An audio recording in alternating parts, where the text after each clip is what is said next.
Le mot Kundalini, ça part de l'idée de quelque chose qui est refermé sur soi-même, comme un serpent qui est enroulé. T'sais.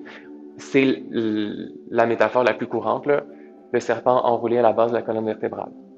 Puis là, tu réveilles le serpent, puis le serpent, il monte à travers le courant des chakras, puis ça te connecte, ton individualité, à l'essence divine. Fait que tu peux, sans avoir accès à, sans avoir besoin d'aucun intermédiaire, tu peux être connecté à la source en étant connecté à toi-même.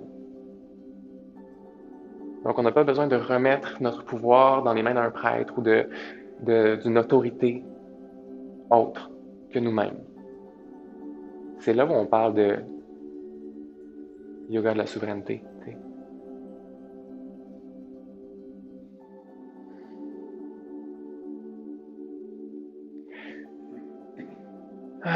Fait que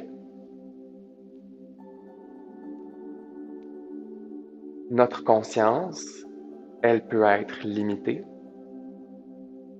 par différents schémas, différentes expériences, différentes possibilités qu'on se donne.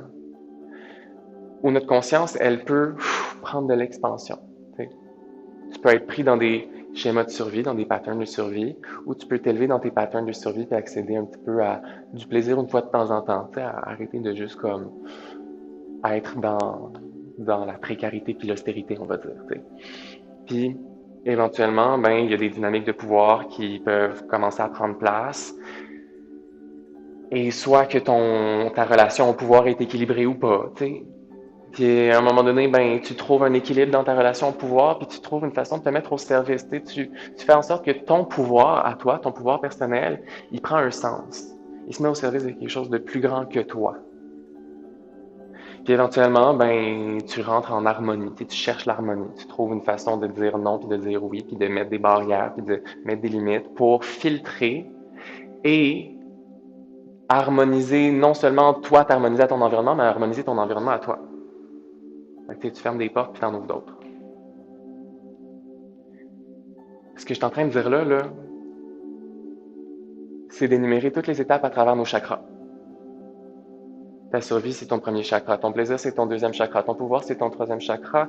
Ton cœur, c'est dans l'amour, tu sais, c'est ça, là, la compassion, être au service. La gorge qui filtre. Ton intuition. La connexion. Puis ta Kundalini, en fait, c'est l'énergie qui circule à travers tout ça et qui connecte tout ça ensemble. Tu peux être pris dans genre pris dans ta survie, puis là, tu n'as aucune issue possible, tu n'es pas capable de penser. Ou tu peux être complètement en psychose, complètement déconnecté de ton corps, tu oublies de manger pendant des semaines, puis je sais pas, genre, tu fais juste comme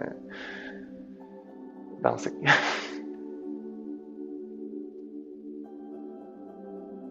Idéalement, on trouve notre équilibre puis on le cultive, tu sais. Puis éventuellement, on trouve comment gérer. Il y a des moments où est-ce que tu as besoin d'accéder à un espace plus qu'un autre. Fait que le yoga Kundalini, ça peut t'aider justement à activer. Ah, là, j'ai besoin d'accéder à ma gorge. J'ai besoin de m'exprimer plus clairement. OK, on va faire des pratiques pour activer ça. Fait que ça ressemble à ça. C'est hyper varié, c'est difficile à mettre dans une boîte parce que, imagine que le yoga, c'est comme un diamant avec 10 000 facettes. Ben, le Hatha Yoga, c'est une facette. Le Yin Yoga, c'est une facette. Le Kundalini Yoga, c'est toutes les facettes.